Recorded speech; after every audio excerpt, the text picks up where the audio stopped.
خبر آپ کو دیں گے استنبول مذاکرات پر وزارت خارجہ کا واضح اور دو ٹوک موقف۔ وزارت خارجہ کا افغانستان سے متعلق جامع اور شواہد پر مبنی موقف۔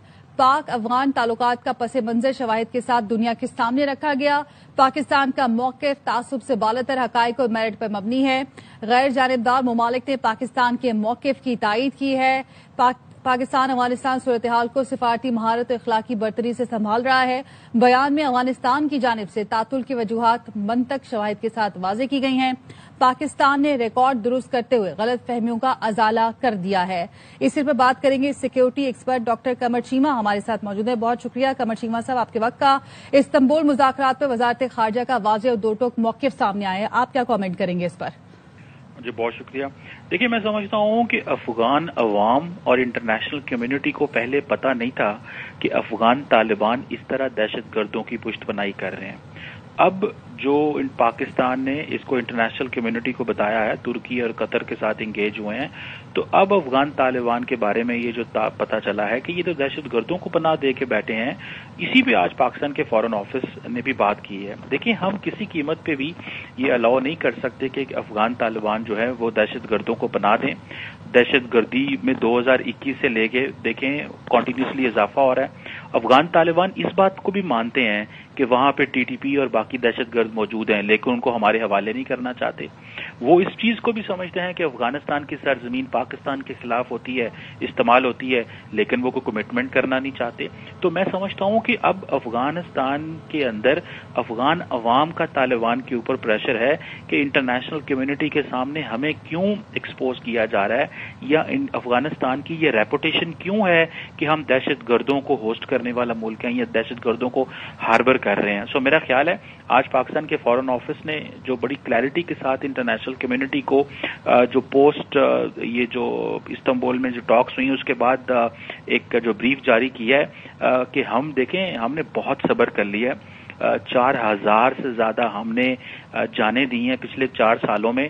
آپ امیجن کریں کہ 2021 میں پاکستان میں کتنے ٹیررسٹ اٹیک ہوتے تھے اور 2025 میں آج نمبر جو ہے وہ کہاں پہنچ گئے۔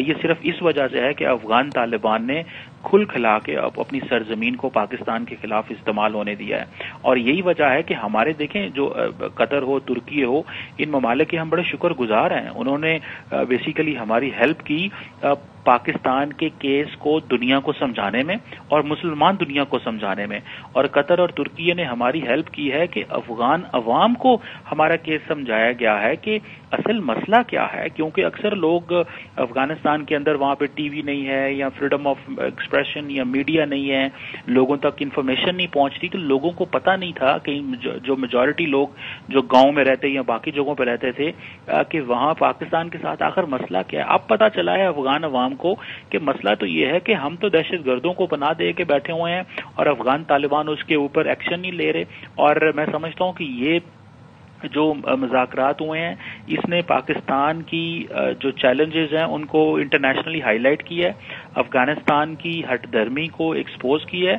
اور سب سے بڑھ کے جو امپورٹنٹ چیز یہ ہے کہ دنیا یہ مان گئی ہے کہ اگر افغان طالبان ایک ریٹن گارنٹی دے دیں تو یہ مسئلہ حل ہو سکتا ہے، لیکن وہ کیونکہ ریٹن گارنٹی دینا نہیں چاہتے اور وہ سمجھتے ہیں کہ وہ اگر 2002 میں القاعدہ کو پناہ دے رہے تھے، 2025 میں ٹی ٹی پی کو پناہ دے رہے ہیں، بی ایل اے کو پناہ دے رہے ہیں، تو میں سمجھتا ہوں کہ ان 25 سالوں میں افغانستان نے کچھ نہیں سیکھا۔ پوری دنیا بڑی ٹرانسفارم ہو گئی ہے، دنیا میں بڑی تبدیلیاں آ گئی ہیں، اور افغانستان کی جو یوتھ ہے وہ ترقی چاہتی ہے۔ افغانستان کی جو عوام ہے ان کو ایک رے آف ہوپ ملی تھی، امید کی کرن نظر آئی تھی پچھلے کچھ سالوں میں، لیکن وہ امید کی کرن بھی ان سے چھین لی گئی ہے۔